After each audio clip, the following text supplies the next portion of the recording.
Welcome, everybody, to the show. Joining us tonight is our co-host and fellow traveler, Dan, the Dan Noodles Man, the Zero Mistel of Wargaming. Dan has returned to in front of the camera at exactly the right moment. Today, folks, we are going to try a new format for the show. If we don't have a guest, this is one of the things that we might do, which is let's grill Dan on a subject I'm reasonably confident he doesn't know all that much about. So, Dan, how's it going over there? It's going. I'd like to apologize to one of the people in the peanut gallery, Charles Latora. Charles, I forgot to put your content up. I don't know why. I downloaded the bloody thing and then bah. Since you're such a big influence on me, unlike Danny Scary, what's his name? Danny Scary, who's my Danny, that guy. All right, Kilroy, we've been on Sunday since the first of the year, more or less, since the 9th or 8th or 9th or whatever it was. This was a complicated decision, and Thursday was going to be in the way, and Wednesdays was going to be in the way, and we ended up on Sunday. So here we are, and I think that we will be staying in this time slot for the foreseeable future. So, Dan, what do you know about role-playing games? Well, I know about role-playing games. I've played two of them. One was with the chief of Bonding with Board Games and RPG. Oh, yeah, this was the Twilight 2000 thing, wasn't it? Twilight 2000, and I got into it, but I don't know, I'm not an over the net guy. I'm not a FaceTime guy. I want to be in front there. I want to be entertained. So you gotta give me pictures, man. I need pictures, and you gotta pump it up, man. Because if you don't pump it up, apparently you gotta pump it up. As a game master, come on, man. Like Christian Slater, you gotta pump up the volume. Yeah. Whatever. Anyway. And I think you guys played the new version from Free League, if I'm not right. And I really got into it, man. I'm playing in Twilight 2000 in GURPS right now, and I am enjoying it. So now the level of difficulty, is that the game master's prerogative? So let me answer that in a very long-winded way. So just like in war games, there's a range of complexity in role-playing games. So there's simple ones and there's complicated ones. Sometimes incredibly simple ones, like that fit on a page, or even sometimes an index card, although that's more of a stunt. Those are the postcard games of RPGs. And up to, massively complicated tomes that talk about, bullet, punch through and stuff like that. In some cases, a lot of that complexity load is on the game master more than on the players, but I got to make characters. And a game master can just make all the characters in consultation with the players. That isn't typical. So, usually the character facing stuff is player rules, and the game master facing stuff is game master rules. Okay, I'm a big World War II aficionado, so anything World War II I would get into, and even weird stuff, like if you have something weird pop up, like an alien or something, just to throw me off the road or whatever. That's fine too. There is Weird War II, which is basically World War II with zombies and werewolves and that kind of stuff. Too much. Too much. Oh, okay, I agree with you. I think it's too much. I'd rather have a little fewer werewolves in my historical topics. Which is not to say I don't like that kind of stuff, but everything in its place, right? As our Carol mentions, Behind Enemy Lines was a World War II RPG released by FASA back in the day. There's also Recon, Nuts Publishing, the one. No. This is a completely different game. This was originally published, I think, by somebody else, and then was picked up by Palladium Books. And it was a Vietnam War RPG. Yee, that's scary for me. And there's a lot of historical RPGs. None of them have ever been tremendously popular, but they're relatively few of them have been set like in a war, right? Like World War II or the Napoleonic Wars or the Civil War or whatever. Not none, but that doesn't seem to be something that typically gets much attention. And nowadays, everybody wants the fantasy and science fiction stuff. So and Yeah, well, I mean, to each his own. But like I said, Nuts Publishing has a couple of books out on World War II. I will have to investigate said volumes. Yes. And So, I but you was never going to ask played D&D or anything like that? Pathfinder. Well, Pathfinder's like D&D, but you played the card game, the I played the Pathfinder card game, yes. adventure card game, which I've actually also played and which is a lot of fun. Yeah, it's a bit redundant. Well, yeah, but it also lets you have a generally Pathfinder-esque experience. Well, not a role-playing game. It provides you with an adjacent experience in about an hour, which is nice. So, War Stories, which I've heard of and don't really know any details on. Hold on a second. War Stories. Oh, yeah. God damn. There's also what's it called? Falling Stars? Where the hell is it? Falling Stars? Falling Stars from Lock and Load, their attempt at an RPG. There you go. And that's from Osprey? Firelock. Who? Firelock. All right, never heard of them. Okay, And cool. it's That is the very- Year Zero engine, which is a thing that I don't know anything about. I think isn't Twilight 2000 the Euro? It is what I'm thinking of as the Free League House system, which I think is the Year Zero system that they've used for a number of things. So, And you know what, Artie? I'm going to propose something. Okay. What's that? Because you seem to have a lot of time on your hands. Oh, yeah, tons. If you are a game master and you want to get into this, I'll jump in 100%. Okay, well, I have no intention of doing anything with that product anytime in the foreseeable future.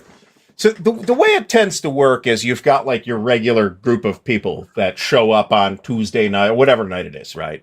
Or afternoon if you want, whatever. They'll show up at a particular place and play this particular game until they're done with it, and then they'll play something different, right? So like the central social unit is that group, and not necessarily the specific game that they are playing. But usually when it is a specific game that they are playing, it's usually D&D, just demographically, right?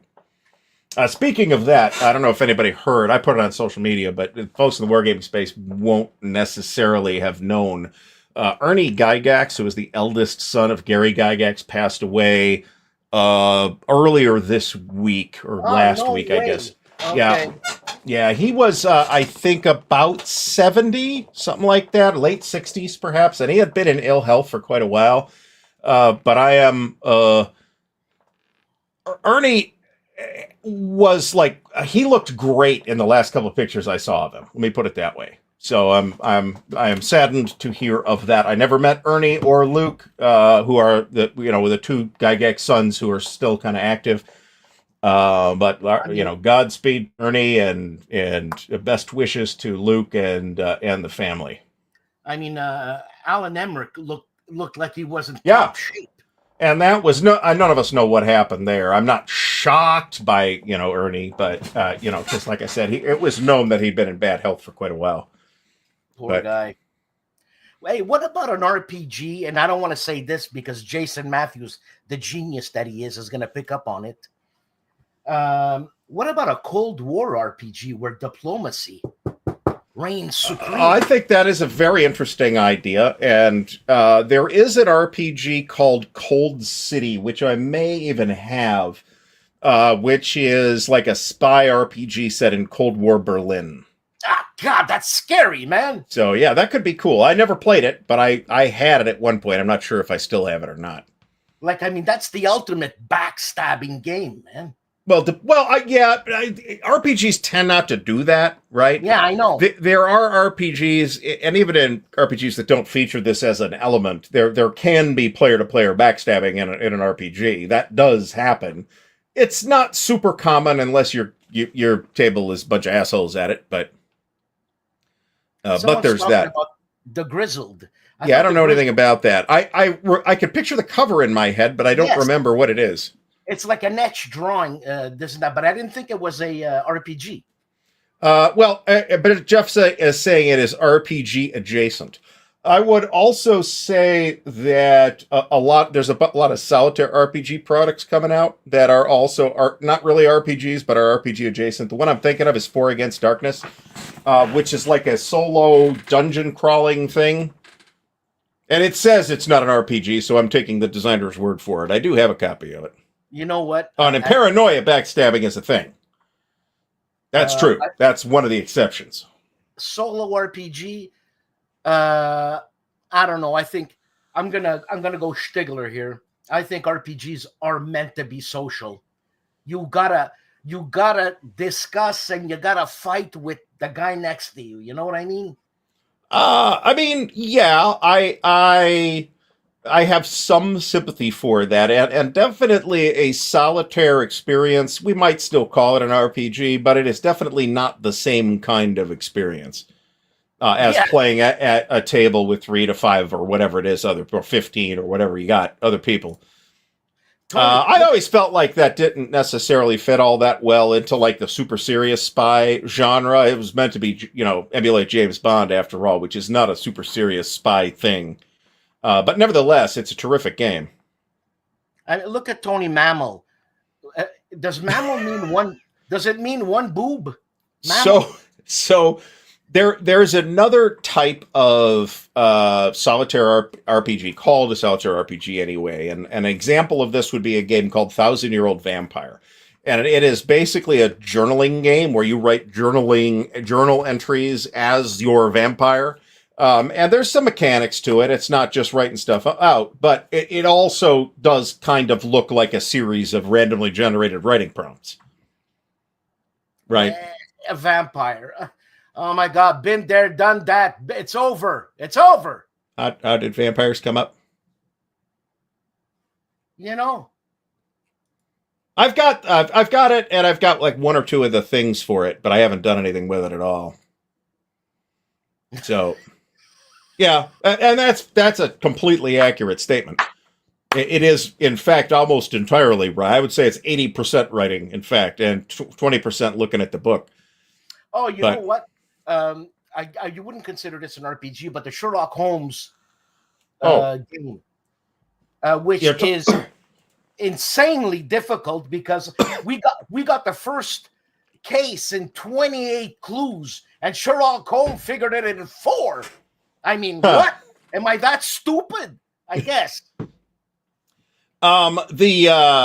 I have never. I presume you are speaking of Sherlock Holmes Consulting Detective, which that's right, sir. I really kind of feel like it's more of a party game, like a murder mystery party game, than an RPG. Jeez, but a murder mystery party game is a little bit of an RPG. So yeah, I know. But what kind of a party game is that for physicists? For God's sake, man!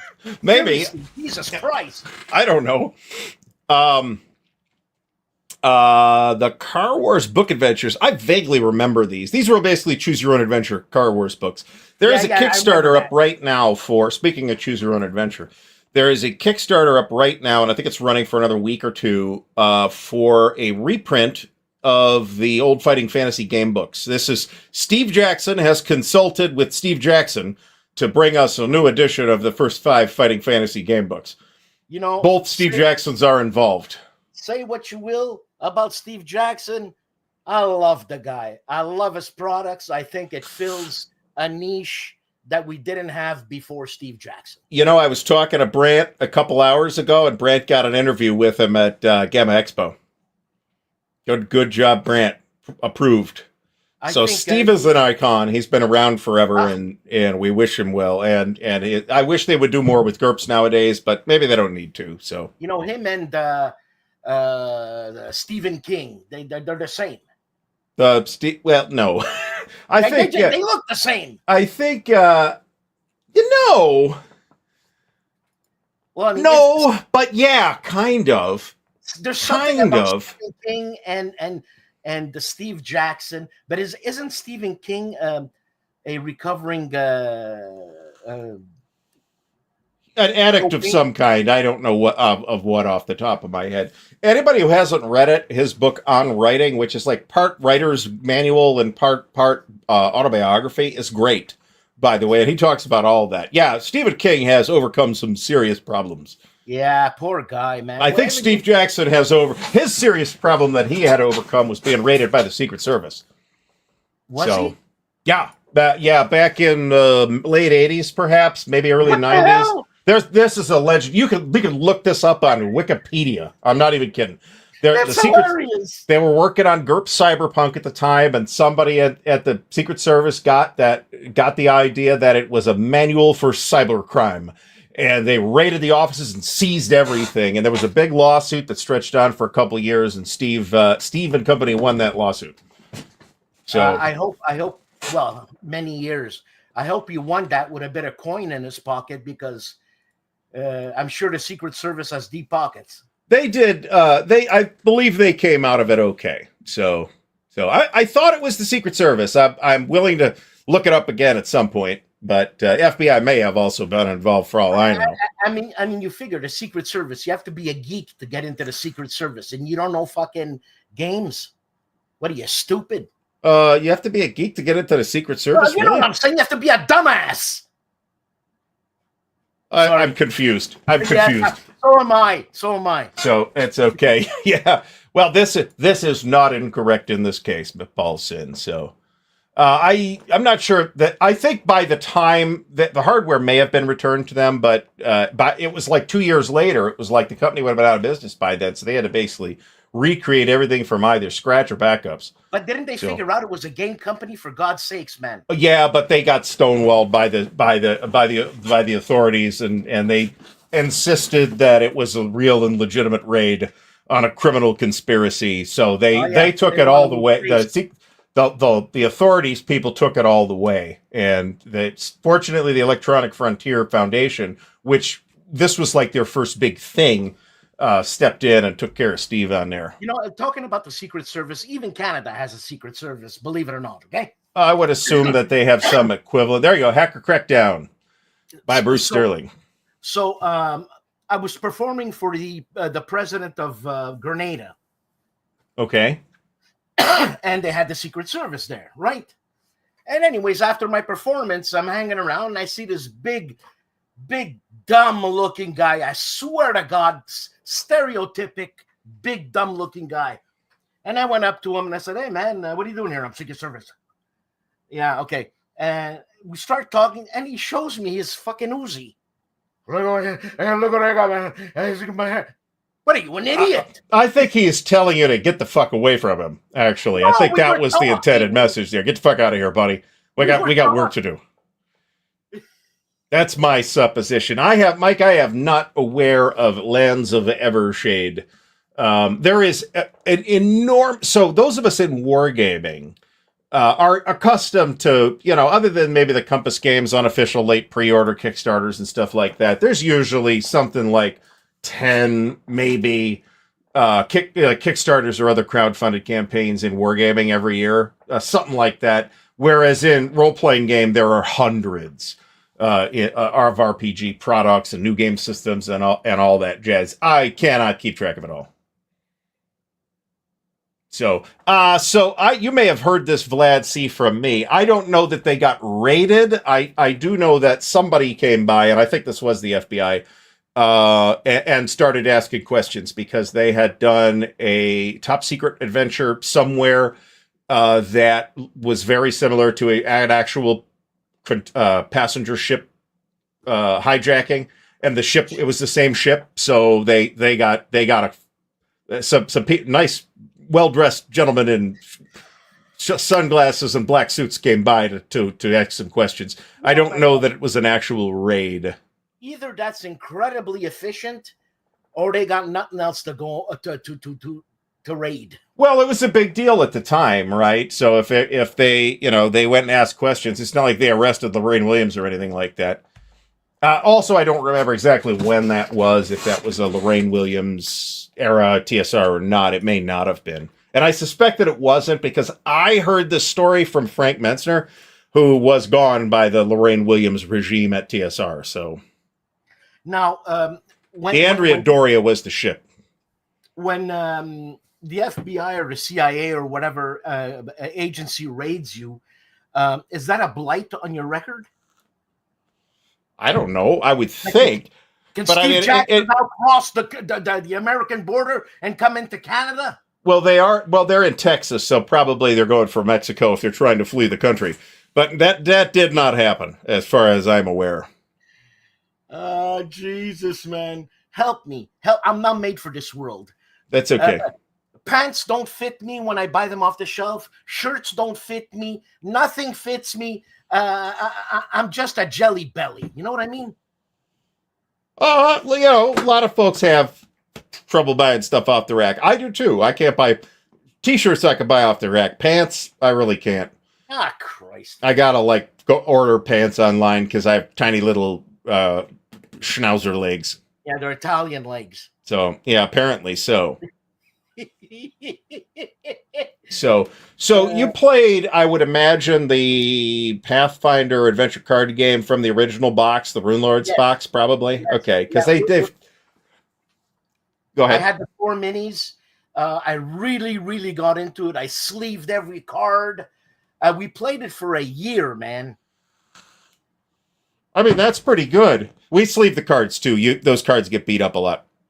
I mean, we could do this too, but I don't want to. But they did at least 3 or 4 different campaign sets plus expansions for all of them, and then there's a second edition with other ones that I haven't.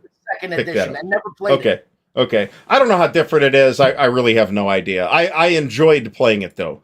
Unfortunately, Tony, Dan does not need the big and tall shop. He needs the short and round shop, and they don't have that in Montreal. A lot of my friends give me their pants, and I swear to God, they're khakis on me. What you got to find, Dan, is the clothing store that sells clothes to hobbits. I'm just saying. Bilbo's haberdashery. Isn't there one in New Zealand? There might be one in Montreal, from all I know. I saw some. Do they have some famous toboggan run in Quebec City or something like that? Do you know anything about that? I'm sure. I don't know if it's famous, but I'm sure they have a toboggan run. I saw that on some kind of video. I would probably watch History of the Mayans.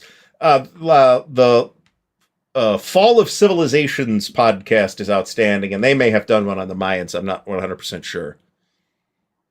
So, the finest tailors in the Shire. That would be. I mean, the advertising material really does write itself here, doesn't it? Absolutely. So, this might be what I'm thinking of. I saw some video. So. Yeah, no, Quebec City in the winter. Are you kidding me, man? Well, it was winter when tobogganing sounds like a winter activity to me. So, what you got to do if you've never done it is, especially this year with the snow that we've had and had again today, they build these hotels and castles that you can actually go stay in, bars that are made. Everything is ice. That's in Quebec City. Yeah, even your glass is ice, and this is very expensive. And I thought that was in northern Sweden. No, Jesus, you should seriously. It's really impressive. So what you should do is you drop 3 grams of mushroom and you go there and you freak out. I would imagine. We got some snow down here today too, and yesterday, in fact. So I could not have any more snow. I would be pretty happy if there was no more snow for the remainder of the year. That would be cool. I think it's over now because, come on, huh? Yeah. Dan does not have a Montreal accent. He's got an Italian-American accent. Even though he's not American, he's Canadian. Well, what do you mean? I have a Montreal accent. I've told you sound like you're from Brooklyn. Well, it's an Italian, English, mixed in French. Okay. But yeah. I am not questioning your knowledge of French. That seems to be adjacent entirely to the other thing. No, I mean, if you're in... I learned 3 languages growing up, and I'm glad I did because languages are beautiful, and they are the soul to the social society or the country or whatever. And French is a beautiful language. So, what kind? What other than say something like War Stories, which is like a historical storytelling RPG, as far as I'm aware, what other RPGs would you like to play? Me, World War II. Have I said enough? You've said World War II. I'm asking for something else. Okay, sci-fi. Okay, well, we can handle it. We can take care of that eventually. That's got to be online if you're in it, though, because I'm in Ohio and you're not. So, Right. but it could happen. Jonathan Dyer says your accent is a Montreal accent when you're speaking French. Oui, calice. So there you go. Do you say process or process? It's a process. See, that's the American way to say process. Process. Process is the Canadian way to say process. And I say boat. About a boat. Well, yeah, I don't think you sound Canadian at all. That's what I'm getting at here. Yeah, but if you go east just 5 minutes, it's about a boat. Oh, well, okay, that's fine. But those are probably not the Italian Canadians, right? No, I haven't met any Italians in the east. Yeah, here you go, Dan. We need a new player. If we need a new player, you should join Twilight 2000. Where? When? What's it's happening? It's online on Sunday afternoons every other week. Is it in Montreal? No, it's on the internet. Oh, it's Patrick Mullen. That's Patrick Mullen. Because Patrick's running that game. God, what can I be, Pat? I can be what? I can be what? A rat tunnel there. What do you call them? You could be like a tunnel rat. So that well, you know the pitch for that.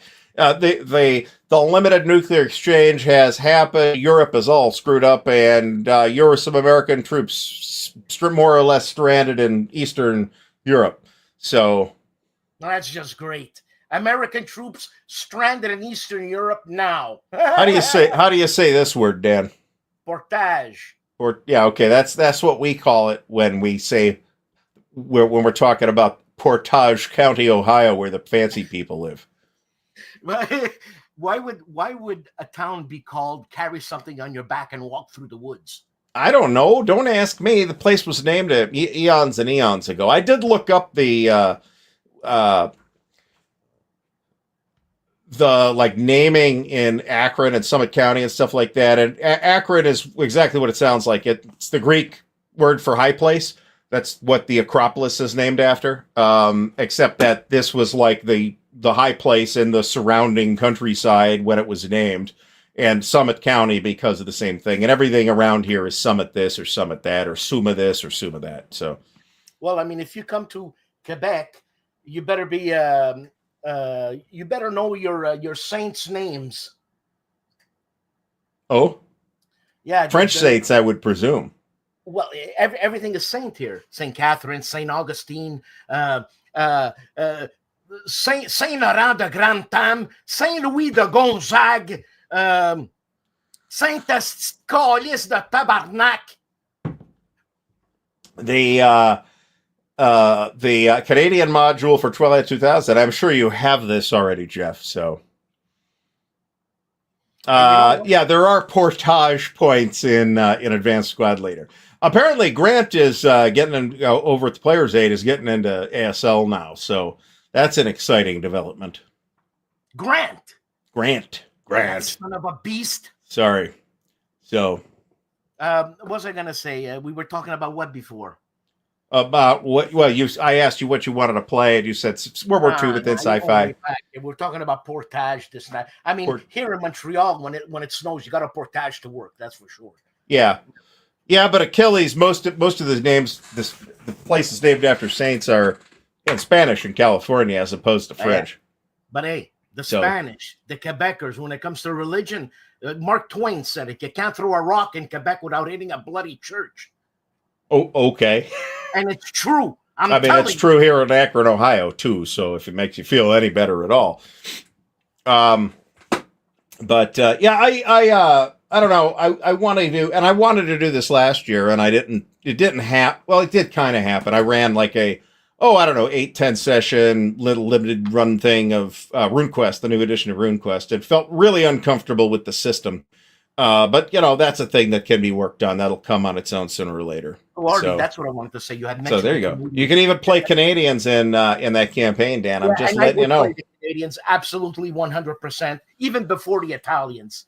What can I tell you? Yeah, Canadians have a reputation, and that's what I want to say. I have been researching on YouTube and Wikipedia, As one does. Yeah, about the Canadians in World War I and World War II. In World War I, the moniker shock troop came from the Canadians. That's what I heard, because these guys were nuts. When the British didn't want to go over, the Canadians will go over and, I don't know, eat the guys or something. They're great. You know what I'm saying? Yeah. I agree, Day. I just didn't feel like I had a sufficient handle on the mechanics. That's what I mean. I don't have a problem with the system as such. I just needed a little more practice and was a little rusty.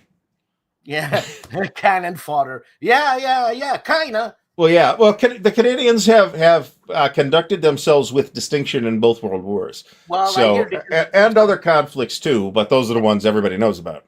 Well, I heard with distinction and with war crimes, like something fierce. Oh, I don't. Okay, I don't know any details about that, but the Americans committed their share of questionable things as well. But so, it's funny. let's to be clear. Tiny drop in the bucket in comparison to German and Soviet war crimes. Well, they had first dibs, huh? Well, yeah, I suppose. But let me tell you something, that if you're in a war crime, you don't shoot an innocent person, for God's sakes. But I understand the feeling, the adrenaline you get when someone is shooting at you and then they stand up with a white flag. Surrender my ass. Mm-hmm. I'm coming for your liver. I don't know enough about these details of Canadians in World War I to know anything about this. However, this does seem in character for the British, who were always delighted to fight to the last Canadian, Scotsman, New Zealander, Indian, or any other colonials that might be in their armed forces. You gotta love the Brits. So, there's a great line that I always think of whenever that comes up from Braveheart. Send in the Irish. The dead cost nothing. So we can talk. I'll talk to Dan about it after the show. That is so bad. It is, but I thought it was funny at the time. So what about the Scots? The Scots are beastly people, man. Oh well, yeah. The Germans always thought they were friggin' crazy because these guys are wearing kilts. They were wearing kilts in World War I, whereas in World War II they wore uniforms, except in certain situations, like the Piper that they sent. It was like one of the first people on Juno Beach, for example, or whatever beach that was. Did he survive? That's in The Longest Day too. And the Germans are like watching this guy walk up to beach playing the bagpipes, and they're like, "Should we shoot this guy? We don't even know. Who is this? He is clearly a maniac." Yeah, it's kind of scary. Yeah. Plus, there's that British World War II guy who, I forget this guy's name, who like went into battle with a longbow. So, hey man, yeah. You do it in RPGs, man. Yeah, I mean, there's a lot of colorful individuals that aren't necessarily generals or leaders or whatever, individuals in World War II. There's Bazooka Charlie, for example, who had like a little Piper Cub type of scout aircraft, and he like, fuck this, and he's like mounting bazookas under the wings with like everything wired so he could fire it. He got like a dozen tank kills with this contraption. So there's a rule for this guy in I forget what game it was in. It was. I love that guy. Yeah, it might be Aircore actually. I'm not positive about that. It's a freaking war. Yeah. All right. So I'm just checking the chat here. Great. I wonder how many bazookas he had. Yeah. Okay. Joe Perez clarifies that it's Aircore. Whatever it is, I've played it. I just don't remember which MMP game that was because I kind of have played a lot. There you go. Fighting Jack Churchill. I gotta look up. That's okay. I was gonna say that's not him. Yeah. Well, this is a different lunatic. Yeah. Apparently. That's just. I love the guy. Is he alive, or did he survive the war? I have no idea. I think so, though. I think so. Good for him. So, you have to be a lunatic in war if you want to survive. I guess so. There's actually a kind of a nice scene in The Irishman, of all things, where Joe Pesci's talking to Robert De Niro, who's like a war veteran that fought in Italy, about his wartime experience. I'm not going to try and quote it, but it's a pretty cool scene. There's a lot of good stuff in that film, actually. You know, Italy was pretty brutal there. Operation Husky, and Oh yeah, and it was right, and the civilians got the bad end of the stick there. That's for sure. the civilians took more casualties than the Italian coastal divisions did because they all just ran away. I exaggerate only slightly. So, Christ, you know, my mom was at that landing in Anzio, man. I think you've told me that, actually. Yeah. That's crazy, by the way. And she was 10 years old, and she never really spoke about it. But yeah. So the family story, I cannot vouch for this, but the family story is that my great-grandfather came to the U.S. on a boat in something like 1906. By herself at like age 6 or something like that. And she had relatives here, but her mother, her father beat. This is the family story. Her father beat the mother to death with a loaf of bread, and the relatives or whatever put the kid on a boat for the U.S. and there was family over here already, and she took ended up with them. That's the family story, and that was from Calabria. Oh, Jesus Christ.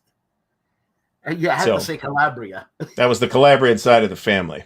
Yeah, they're hot-headed. Maybe, I'm sure it was week old bread, man. Yeah, there was a lot of this in World War II. People with German or Italian last names getting shipped to the Pacific because people thought there was some funny business potentially going on.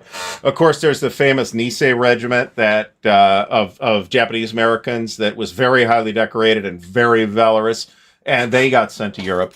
But there were also exceptions of Italian and German Americans that just ended up getting shipped to Europe because that's where they needed the people at the time. My grandfather, the Italian grandfather, was in India for World War II, not in Europe. My other grandfather was a pharmacist's mate on a light cruiser in the U.S. light cruiser in the Med, and they did see some action. I forget the name of the ship, but they did see some action. You know, as strange as this is, Chantal, my wife, her grandfather had friends that they were lobster fishermen, because what the hell else are you going to do up in Nova Scotia at that time, next to the water, and even today. And they were trolling, and a German U-boat popped up in the Atlantic. Oh yeah, they were like right outside New York Harbor at one point. In Nova Scotia. Anyways, it popped up, and the U-boat guy said, "Yeah, come and see here," kind of thing there. And he said, "I'm sorry, but get on your dinghy, get back to shore, because we got to shellac your boat." Yeah. Well, at least they were polite about it, I suppose. Well, I mean, not every Nazi, not every German's a Nazi, If you've seen Dust Boat, so they illustrate that a little bit in the film, where the first officer's like this very young, obviously not super experienced, very ardent Nazi, and everybody else on the boat is just like really over it at that point, and or actively bitter about it. So there was that's we're going to get into topics that I don't consider myself well enough informed about to have an opinion on. So I've seen this joke more than once. Let me put it that way. Jonathan, I got a bone to pick with you right now. My grandfather was a Bersaglieri, and he served in the 8th Unit Caserta. And Rommel said of that unit that he wished he had men that dedicated and that, I don't know what else word he used. I don't know if he was bullshitting or not, but there's a plaque in Italy because of that. Huh? Generals are sometimes political animals. I'm sure you're aware of that. I was actually looking up Iron Bottom Sound not too long ago, and just the number of ships at the bottom of that place is absolutely staggering. Really? From the naval battles around Guadalcanal, there's like probably 30 warships at the bottom of that thing, and some big ones too. So. Well, I mean, the Italians, like, think about it. These guys didn't want to fight, you know? Mostly no, and the Sicilians especially. Uh, Yeah, there Sicily's was no always had its own kind of unique thing in the Italian landscape. You know what I'm saying? Their dialect is like impenetrable to people that are from the north of Italy. no Um, capiche. yeah, and they have different culture. I mean, Corsica is like this too. They're French, but Sardinia is like this as well. Oh, I found out I have Sardinian ancestry specifically, by the way. That was something I didn't know until pretty recently. Um, But yeah, they've got their own kind of unique culture down there in Sicily too. didn't Lucky Luciano help the American army?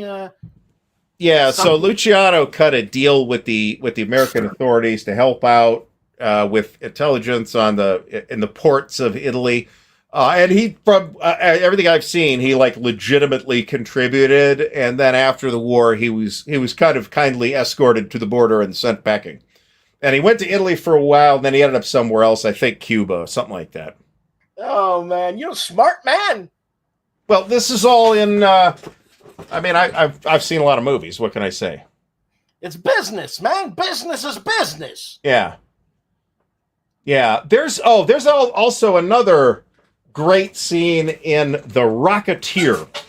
So in this movie, I'm not going to describe the whole plot of the movie, but it's this complicated plot with the guy with the rocket pack, and people are after the rocket pack. And one of the people that are after the rocket pack is this movie star named or played by Timothy Dalton, who is kind of clearly supposed to be an Errol Flynn type who had some who said some things over the years that made people think he may have aligned more closely with the Nazis. In any case, regardless of the truth of that claim, that's how it's played in the movie. But then he makes this deal with these mobsters run by Paul Sorvino, who and then it comes out that he's working for the Germans, and Paul Sorvino's like, well, yeah, I'm a gangster, but I'm an American gangster. And he turns he stabs not literally, but he betrays Timothy Dalton at that point. Great scene. It's actually a pretty cool movie too. Even though it's a Disney film, it's still a pretty good movie. Well, I think Disney's picking up different. They're going to different avenues. Yeah, clearly that's clearly true. So yeah, this is I don't know if you posted this before I started yapping about it, but that's the exact scene I'm talking about. So, do you know which Mercenary unit the old man was in? No, but Carl Parazzi does. He's the guy who got me all. He's the guy who got me all the information on my grandfather, and he's spot on. So okay. No, I don't know. I know it was the eighth unit, and Rommel was the commander. Okay. All right, because Jeff Beeler's talking about the 8th Bersaglieri, which was assigned with Ariete for a while. But Ariete also got basically wiped out a couple of times and rebuilt with replacements. So, you'd have to figure out the timeline on all that. I mean, I was looking at some the weapons and military vehicles of the Italians. Yeah, they were okay in 1939. But then in 1939 and a half, they were like, forget about it. The Germans came in. In fairness, many of us have felt that Disney does nothing but screw stuff up for many decades now. So this is not really an especially new phenomenon, to be fair. Yeah. All right. So anyway, I want to circle back, I guess, to the RPG topic. Remember, though, our real topic is grilling Dan. So it doesn't sound like you have played a lot of role-playing stuff. No. Okay. I want to. I really, really want to. I need human touch. I am positive there's an event up in Montreal that you could probably go to. Montreal? Why don't you drive to Montreal? I live in the country. I don't want to drive to Montreal. Well, or around Montreal anyway. It's not necessarily right downtown. Well, I know Wednesday nights, we have something called the West Island, which is halfway between downtown and my place. And there's people there that play bolt action. And I thought I was going to get into bolt action, but no. Okay. I'd rather get into ASL. I don't blame you personally. Because I just thought like Memoir 44 is basic game. If you're a war gamer, it's pretty basic. And I think Bolt Action is even more basic than that. And I need a little bit more meat. Yeah. I understand. All right, so I'm going to read you a list of conventions that happen in Quebec. Delirium Ludique in Saint Augustin de Mores. Hold on a second. You could fit Italy 6 times in Quebec. I don't know where any of these places are unless it's in Montreal, and like 4 of them are in 5, 6. Okay, a lot of them. Of the 8 that I have here, 7 of them are in Montreal. There's Terra Mysticon, which is in September. These are all in Montreal. Festival Draconis, which is in April, apparently. Le Jeu à Bout, which is in April. There's Stack Academy, which probably doesn't count, but you could go there anyway. Yes. There's Montreal Comic Con. I don't know what that's all about other than the comics. No, that's once a year. It costs you $80 to look at underage girls wearing nothing. Well, okay. I'm not. If it is a comics-facing convention, then my interest ends before that. Like I never seen so many boobs in my life, men and women. For God's there's sake. Otaku-thon, which is probably some anime thing. Yeah, it's an anime thing. Gary, do you see me going to Otaku-con? And there's well, I'm just reading the list off here. And there's Ludicon, which is in September and November. The dates are 7th through the 9th November, and the page is in French, so I can't read it.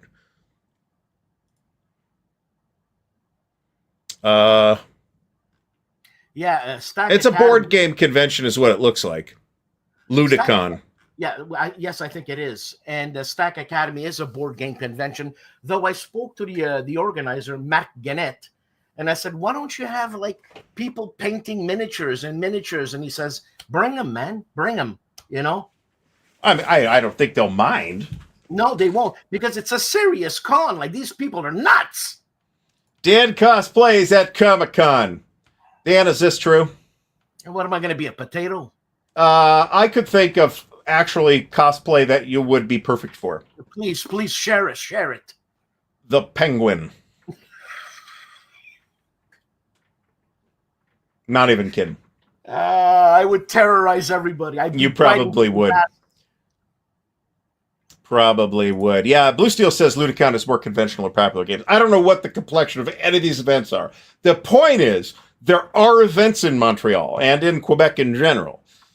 Now, I don't know where this other place, Saint Augustin de whatever it is. I don't even know where that's at. So Saint Augustin de quoi? De Dumares? De Dumares. Yeah, that's it. I don't know. No, the names here are incredible. I concur. And they're French cavalry names, like serious people who came over and colonized North America. Oh, what? Oh, the St. Augustine guy? Whatever. Okay. Yeah, I don't know. What is the name of Montreal is probably just French, right? Yeah, it's Real Mountain, Montreal. Okay. Yeah, that's what I figured. That just sounds French. There's tons of stuff in Ontario. It's quite a bit more, I would say. Yeah, no, Ontario is fully bilingual, just like the rest of Canada. But don't say that in Quebec, because you're going to get shot. Now, you are not near Ontario. Is that correct? I am. I'm 20 minutes from Ontario. Oh, really? Oh, no wonder you bitch about going to Montreal. Oh, that's what I'm saying. So I thought you were like closer to Montreal. I'd rather take a road less traveled. Right. This map does not want to show me what's where. Oh, you're not that far from Ottawa, so yeah, okay. So I should be looking in Ottawa is what I'm saying. Actually, Gilbert Collins goes to the Ottawa Con or something, and so does a lot of people from Stack Academy. Okay. So Ottawa is Can Games, Annual Comics and Games Con in Ottawa. There's a bunch of stuff in Toronto. Like I said, I'm not going to read this whole list because I don't know what's where, other than Toronto and and Ottawa, pretty much. A lot of Quebecers don't know what's where either. Don't worry about it. Don't worry, a lot of Americans don't know what's where either. So that's all good. YetiCon, the Blue Mountains, Ontario. I don't know. Sounds fun. If there's, do they have live Yetis? I wonder, because that would be cool. No, that's not here. That's in the Himalayas, man. Apparently, do they have like a Yeti off cosplay contest, best Yeti of the year? No, I think that would. They have Let's Hang the Brit. This is basically true. There's a Facebook group for virtually everything, and usually there's more than one. So, you know, nice. We were driving to Nova Scotia, and so you have to basically drive through Quebec, through New Brunswick, and then you get to Nova Scotia. Okay. So at the end of Quebec, there's this beautiful town nestled in the mountains, and it's called Témiscouata-sur-le-Lac. It's a good idea too, actually. Could you grow like a long beard, Dan? You know, Joe, I don't know what to say, but you got a bow tie on that picture. And yeah. I mean, if you could do it like a long beard, I mean, there's the sky's the limit, though, right? I mean, you could grow a long beard. You could be Gimli, or you could be an exceptionally short bowling ball shaped wizard. Actually, these dwarfs are very strong and muscular. I'm more on the potato side. That's fair. I am positive that if there are potatoes where in the dwarven farms, that the dwarves are in fact big fans of potatoes. I'm willing to. I would bet $2 that the dwarves love potatoes. And what would I go as to cosplay? I would actually. I don't know if you ever saw the Flintstones. Uncle Giggles. Remember? I do not remember Uncle Giggles. Giggles was poor. They had to go in a haunted house, and he comes out just wearing a barrel with the. Okay, I like this. That could have been in any of a million different cartoons from the period. I have the perfect cosplay for myself, which is Londo Mollari from Babylon 5. If I didn't get a haircut for about a year, I could, and I bought about 2 tubs of Brill cream. I could do that hair. I could 100% do that hair, and I already have a fairly enormous forehead. So I think I would be well positioned to pull that off. Now, who's going to be the sidekick? What's his face? You could be this. God damn it, Stephen First's character. He's great. That guy's great. He is great, actually. He had some good stuff. Remember, he was in a lot of stuff. He was in Animal House and all kinds of other stuff. I think he was on ER too. So yeah, you could actually pull Napoleon off too, Dan. I got to tell you. Look, Napoleon was taller than I am. I'm 4'2". Dan and a tub of Crisco would be the perfect R2D2. I tried that; it doesn't work. So no, it does. It still doesn't. So no, I could totally pull Londo. Plus, I'm a little pudgy, and that would help. And if I ever do that, and I have no actual plans to do so, I'm just saying I could do it. I would want my wife to go with me to whatever event it was, dressed as Delenn. I think that would be amazing. You know, she was a babe, Delenn, eh? Yeah, the late Mara Furlong. She passed away some years ago. Oh, she was also on Lost. She had a prominent guest role on Lost too, by the way. Wow. Saying elsewhere, yeah, not ER. I never watched. I do not watch hospital dramas, so I don't know which one's which off the top of my head. You know what? Here's a funny connection to the 6 degrees of whatever the hell it is. Grey's Anatomy. Yeah. That's my friend's brother who created that show with Shonda Rhimes. Shonda Rhimes. Shonda Rhimes is now the big TV Hollywood producer, and this guy's name is Joanne Wild, Mike Wild. And that created Grey's Anatomy? Yeah. I think that's still on, amazingly enough. What's it been on for, like 20 years? Yeah, you think he's got money? I would think so, but I was in touch with him because I wanted to compose music and for him, and he says, "I like your music, Dan. Move to Hollywood." And I said, "Go to hell."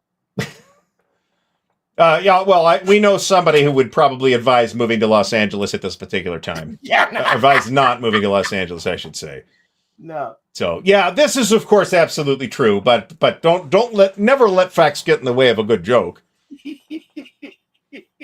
So, my wife was big into Grey's Anatomy for a while. I got to be super careful about this because this is the eye that got the surgery, so I don't want to get more infected than it already is. Yeah, tell her if she wants Michael Wilde's email, I'll give it to her. She can harass him. So if you're going to play, let's wrap this up, Dan. If you're going to play a World War II RPG, where's it going to be? It's going to be in the Pacific on some jungle islands, or it's going to be fighting up the boot, or is it going to be somewhere on the East Front where the Iron Crosses grow? No, this is too brutal. I need more relaxed stuff. It's going to be in France. So you're in the Air Force then? What are you talking about? The Army wasn't in France? No, the Air Force is very relaxed. Oh. So I guess that's a joke. I don't get it. Yeah. Sorry. We don't have an Air Force here. We have a force. The joke is that you do this comparison of all, like the Army MREs, the Marine MREs, the Navy rations, and then the Air Force's MREs, it comes from room service. This is, of course, a modern thing and not a World War II thing hilarious. Where it was the Army Air Corps at the time.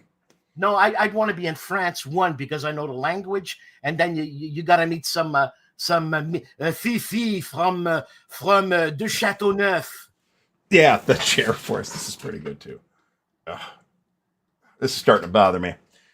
So I had a very minor surgery done over here to remove a we'll call it a cyst. It's fine. They just take it out.